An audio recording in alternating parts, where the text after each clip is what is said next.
Selamat malam teman-teman, selamat malam Pak Yoyo. Di sini kami dari kelompok 4 mau mempresentasikan materi terkait upaya hukum, perlawanan, dan permohonan banding dalam PT-UN.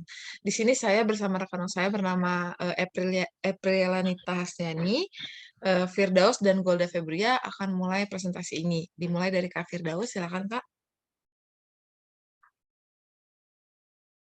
Pendahuluan mengenai peradilan tata usaha negara merupakan salah satu pelaksanaan kekuasaan kehakiman bagi rakyat. Mencari keadilan mengenai sengketa tata usaha negara yang diatur dalam Undang-Undang Nomor 5 Tahun 1986 yang telah diubah dan ditambah terakhir dengan Undang-Undang Nomor 51 Tahun 2009 tentang peradilan tata usaha negara. Pengadilan tata usaha negara atau PETUN juga merupakan salah satu lembaga peradilan di Indonesia di bawah kekuasaan Mahkamah Agung yang mengurus sengketa yang terjadi pada pelaksanaan administrasi negara atau tata usaha negara. Sama seperti beberapa lembaga peradilan lainnya, PETUN saat ini sudah mulai menerapkan sistem informasi dalam pelaksanaan aktivitas instansinya. Salah satunya sistem informasi yang telah diterapkan di PETUN adalah sistem informasi administrasi perkara pengadilan tata usaha negara atau disingkat dengan SIAD PETUN. Aplikasi SIAD PETUN merupakan aplikasi yang dapat membantu pengguna dalam mengelola data administrasi perkara. Data administrasi yang dimaksud adalah data gugatan dan data persidangan. Data gugatan yang dimaksud meliputi data penggugat, tergugat, objek sengketa, dan lain sebagainya. Data persidangan yang dimaksud adalah data pada form panggilan para pihak, berita acara sidang, jadwal pelaksanaan sidang, dan lain sebagainya. Di sini kami akan membahas, ada 3 yang kami bahas. Yang pertama adalah upaya hukum, yang kedua adalah perlawanan, dan yang ketiga adalah permohonan banding. Upaya hukum akan dijelaskan oleh rekan kami, Eprela. Baik, terima kasih Kak Firdaus. Saya di sini akan menjelaskan tentang upaya hukum. Yang pertama, pengenalan upaya hukum, perlawanan, dan permohonan banding dalam PT-UN. Upaya hukum, perlawanan, dan permohonan banding dalam PETUN merupakan proses yang dapat dilakukan untuk mengajukan keluhan atas ketidakadilan. Upaya hukum dilakukan melalui pengadilan, sedangkan perlawanan dan permohonan banding dapat dilakukan melalui pengadilan tinggi. Kedua proses ini memungkinkan pihak yang berkepentingan untuk menyampaikan klaim, menyelesaikan masalah, dan mengklarifikasi hak-hak yang terkait. Dalam PETUN menyediakan jalan bagi banyak pihak yang berkepentingan untuk menyampaikan keluhan mereka. Prosesnya meliputi pengajuan keluhan, penyelidikan, pemeriksaan, dan pengambilan keputusan. Setiap tahap memiliki aturan yang berbeda, yang harus dipatuhi oleh pihak yang terlibat. Ini memastikan bahwa proses berjalan dengan adil dan tanpa hambatan. Di sini, upaya hukum merupakan upaya yang diberikan oleh undang-undang kepada seseorang atau badan hukum untuk hal tertentu untuk melawan putusan hakim sebagai tempat bagi pihak-pihak yang puas dengan putusan hakim yang dianggap tidak sesuai dengan apa yang diinginkan. Tidak memenuhi rasa keadilan karena kehakiman juga seorang manusia yang dapat melakukan kesalahan atau kehilafan sehingga salah memutuskan atau memihak suatu pihak.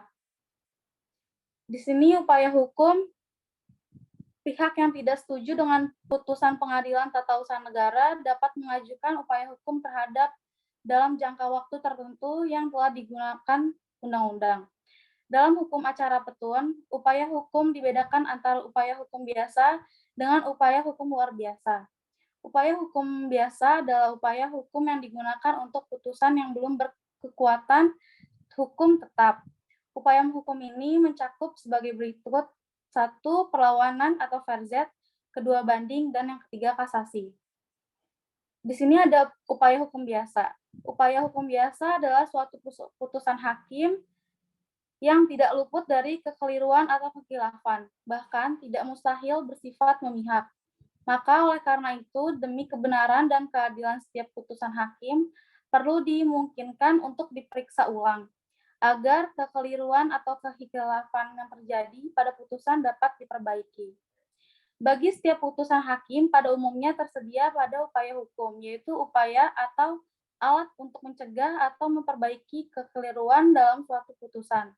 Dalam upaya hukum biasa terdiri dari banding dan kasasi. Yang kedua, ada upaya hukum luar biasa. Dalam pasal 132 Undang-Undang PETUN, tentang peninjauan kembali. Alasan-alasan mengajukan permohonan peninjauan kembali pada pasal 67 UU MA. Tenggang waktu untuk mengajukan peninjauan kembali adalah 180 hari setelah keputusan pengadilan atau pasal 69 UU MA. Berdasarkan pasal 68 UMA, dapat diketahui bahwa yang dapat mengajukan permohonan peninjauan kembali adalah para pihak yang berperkara atau ahli waris atau seorang wakilnya yang secara khusus dikuasakan untuk itu. Selama peninjauan kembali berlangsung, pemohon meninggal dunia dan permohonan itu dapat dilanjutkan oleh ahli warisnya. Dalam upaya hukum luar biasa, terdapat kasasi demi kepentingan hukum peninjauan kembali. Berikutnya adalah perlawanan yang akan dijelaskan oleh teman kami, Kak Firdaus. Baik, di sini saya akan menjelaskan mengenai perlawanan dalam PT-UN. Apa yang dimaksud perlawanan? Perlawanan mengandung makna menentang sesuatu sampai akhir yang pasti dalam bentuk menang ataupun kalah. Sebaliknya, perkataan bantahan kurang memenuhi tujuan yang dicapai, seolah-olah putusan atau penetapan yang dikeluarkan pengadilan tidak disetujui, akan tetapi tidak menginginkan suatu penyelesaian yang pasti. Perlawanan verdict merupakan upaya hukum terhadap penetapan yang diputuskan oleh ketua pengadilan dalam rapat permusyawaratan atau prosedur dismisal. Perlawanan diajukan oleh penggugat terhadap penetapan dismisal tersebut pada dasarnya membantah alasan-alasan yang digunakan oleh ketua pengadilan. Perlawanan diperiksa dan diputuskan oleh pengadilan dengan acara singkat. Dalam hal perlawanan dibenarkan oleh pengadilan, maka penetapan ketua pengadilan tersebut di atas menjadi gugur demi hukum dan pokok gugatan akan diperiksa, diputus dan diselesaikan menurut acara biasa dan juga sebaliknya. Apa yang disebut dengan perlawanan penetapan dismisal? Itu adalah batas waktu gugatan perlawanan dismisal 14 hari setelah penetapan dismisal diucapkan. Yang kedua, perlawanan terhadap penetapan dismisal harus memenuhi syarat-syarat sebagaimana ketentuan pasal 56 Undang-Undang Nomor 5 Tahun 1986, pasal 53 Undang-Undang Nomor 5 Tahun 1986, dan pasal 62 ayat 1 sampai dengan 5. Yang ketiga adalah perlawanan tersebut dilakukan pemeriksaan dengan acara singkat. Alasan dikeluarkan penetapan dismisal antara lain, yang pertama adalah pokok gugatan tidak termasuk kewenangan Pengadilan Tata Usaha Negara. Yang kedua, syarat formil gugatan pasal 56 Undang-Undang Nomor 5 Tahun 1986 tidak dipenuhi. Yang ketiga, gugatan pada pasal 53 Undang-Undang Nomor 5 Tahun 1986 didasarkan pada alasan tidak layak. Dan yang keempat, gugatan sudah dipenuhi oleh ketun yang digugat. Yang kelima adalah gugatan diajukan sebelum, setelah, atau lewat waktu. Kemudian mengenai perlawanan banding akan dilanjutkan dijelaskan oleh rekan kami, Kak Golda. Terima kasih Kak Firdaus. Boleh next, Kak.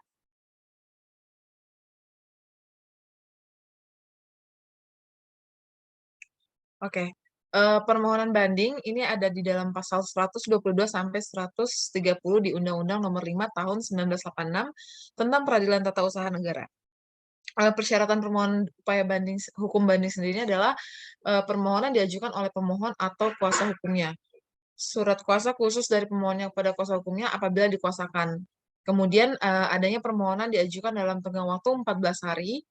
Lalu kemudian membayar biaya banding dan membuat memori banding yang disampaikan kepada pengadilan pengaju sebanyak 7 eksemplar dilengkapi dengan soft copy atau CD atau flash disk. Next, Kak. Nah, untuk mekanismenya sendiri, pemohon atau kuasa hukumnya dalam waktu kurang dari 14 hari sejak putusan diucapkan atau diberitahukan mengajukan pernyataan banding.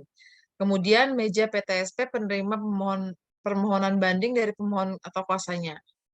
Lalu panitera melalui meja 3 membuat akta banding dan dalam waktu 7 hari pengadilan menyampaikan akta bandingnya kepada pihak termohon. Kemudian dalam waktu kurang dari 30 hari pemohon menyampaikan memori banding dan selanjutnya dalam waktu 7 hari pengadilan menyampaikan memori banding kepada pihak lawan. Dan dalam waktu 60 kalender hari pengadilan mengirim berkas bundel A dan bundel B ke PT-UN. Next. Nah, salah satu studi kasus yang kami ambil dalam materi ini adalah sengketa kepemilikan tanah antara PT Lipo Karawaci dan Tresna Hidayat, di mana lokasinya di Desa Bencongan, Curug, Tangerang. Eh, Kemudian studi kasus ini akan kami presentasikan pada saat kelas di nanti. Next, Kak. Baik, mengenai prosedur petun. Prosedur petun adalah proses yang digunakan untuk menyelesaikan perselisihan. Prosesnya meliputi pengajuan keluhan, penyelidikan pemeriksaan, dan pengambilan keputusan. Setiap tahap memiliki aturan yang berbeda yang harus dipatuhi oleh pihak yang terlibat. Ini memastikan bahwa proses berjalan dengan adil dan tanpa hambatan. Petun dapat digunakan untuk menyelesaikan berbagai jenis masalah hukum. Ini memungkinkan pihak yang berkepentingan untuk menyampaikan klaim, menyelesaikan masalah, dan mengklarifikasi hal-hal yang terkait. Dengan demikian, petun dapat digunakan sebagai cara untuk mencapai kesepakatan yang adil dan damai.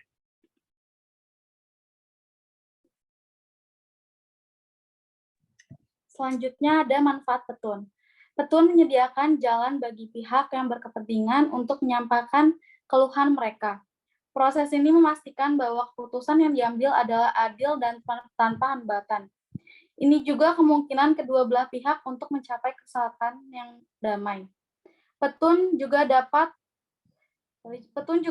digunakan untuk menyelesaikan masalah yang lebih kompleks. Proses ini kemungkinan pihak yang berkepentingan untuk menyampaikan klaim yang berbeda, menyelesaikan masalah, dan mengklarifikasi hak-hak yang terkait. Dengan demikian, petun dapat digunakan sebagai cara untuk mencapai kesepakatan yang adil dan damai. Oke. Sebagai kesimpulan, upaya hukum, perlawanan, dan permohonan banding dalam PT UN merupakan proses yang dapat dilakukan untuk mengajukan keluhan atas ketidakadilan. Jadi PT UN menyediakan jalan bagi pihak yang berkepentingan untuk menyampaikan keluhan mereka. Proses ini juga memastikan bahwa keputusan yang diambil adalah adil dan tanpa hambatan.